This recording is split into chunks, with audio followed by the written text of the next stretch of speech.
Hey, hey, hey, it's us, them, and you talking about FOMO, or the fear of missing out. Something I think most people experience at some point in their lives. Maybe except babies, who are ironically at the most risk of missing out. FOMO is an enormous driver of human behaviour, and I suspect it always has been. Don't want to miss out on your spot in heaven? Join the Crusades. Bummed that other people have a whole empire and you just have a little tiny country? Invade Africa. Go to college. That's what you should do. College? Where's the action? The army. The army? Should have joined the navy. The navy? This is just mopping. Should have gone to college. And it's prevalent in marketing too. Oh my. Have you heard of fishing? Lakes, ponds, tackle, nets, engines, Liu Kang. Why aren't you fishing? The sport that they call too extreme because it'll make you sexy, it'll make you rich, it'll be the greatest thing you ever did. Fishing! Don't miss out. Available for 5 easy payments of $75.95. Even a school teacher could afford that. Fishing! A Condé Nast company. So FOMO, which sounds a bit like a self-aware and slightly arrogant coffee machine, is as old and as natural as we are. I'm convinced that 300,000 years ago, people were sitting in caves going, "Oh, I wish I was as hairy as Ugg in Cave 4. And I'm also convinced that it doesn't affect just humans. You can't tell me that a house cat looking at its glass cage at a street cat eating a, half-eaten pizza box and licking its own arse isn't really jealous, envious. Pigeons. Have you heard of fishing? Really, FOMO is envy, and a lot of FOMO is blamed on social media. And there are studies to back up the idea that using social media frequently can increase feelings of missing out, or envy, and that envy is not particularly psychologically beneficial, especially to those most highly susceptible, the young people. The idea basically is, with social media, people can glimpse better than ever into the supposed lives of others. But often this is self-marketing, and can lead people to feel that everyone in their social group, or who they see as contemporaries in some way, is having a way better life than they are. You know the deal. Very few people are posting their photos of me crying into my Spock plushie all day because I hate my life albums. There's way more, here's me pouting at the camera like I'm going to give that Carl Zeiss lens the blowjob of its lifetime.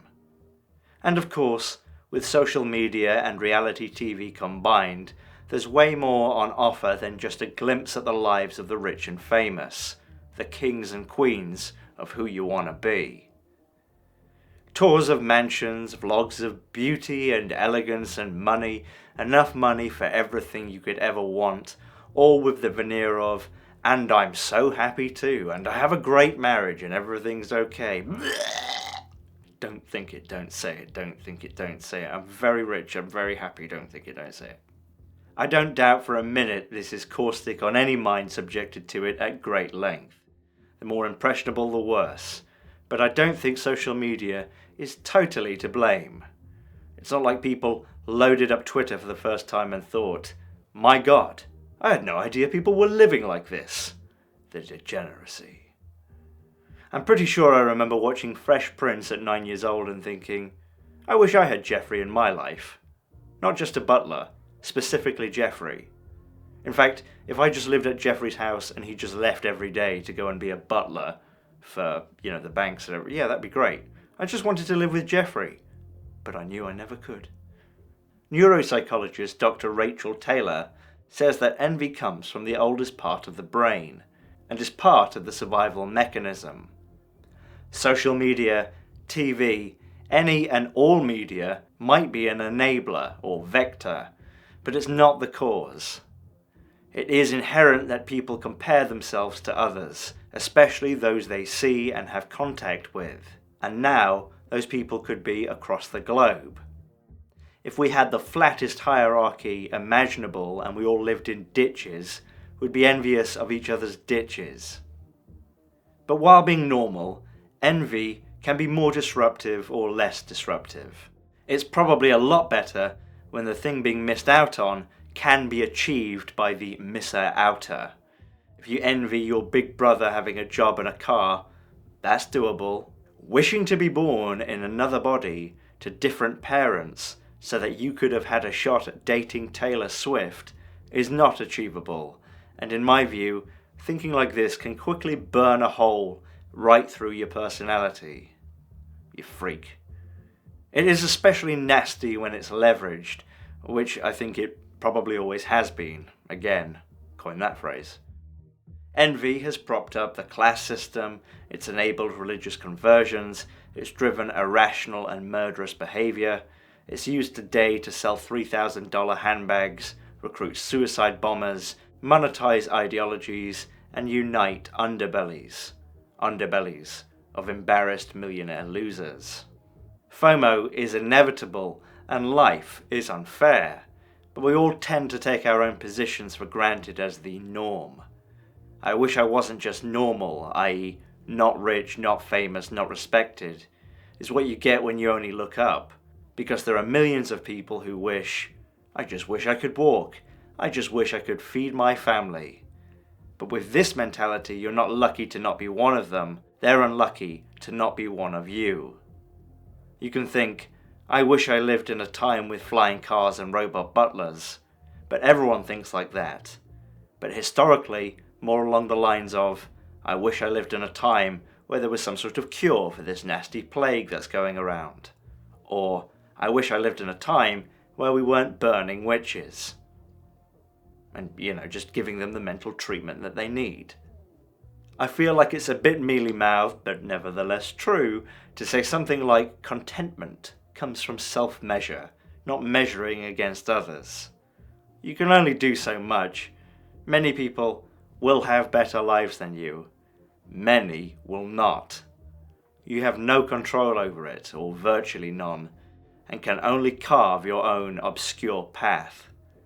Anything like happiness comes from your relationship and effect on others, not your own rise and glory. I like to think of it like this. There were billions of years before I existed, and there'll be billions of years afterwards, and life really is fleeting, and inevitably I've missed out on a lot. Anyone has. Everyone will. Too young to see the sacking of Rome, too old to go to the moon with my robopotamus who also makes me dinner. Just in time to catch a little bit of scrap heap challenge. And that's really my point, is life is very short, don't waste it, grab the bull by the horns and watch as much TV as possible. Have you seen the first 80 hours of Columbo? You could be having an aneurysm right now, you wouldn't be able to see it. You'd be on your deathbed thinking, 80 hours, that's going to take me at least a week, so I don't have enough time. How are you going to feel then? Columbo's been around for ages. Have you watched all of it? You could be having an aneurysm right now. Right now.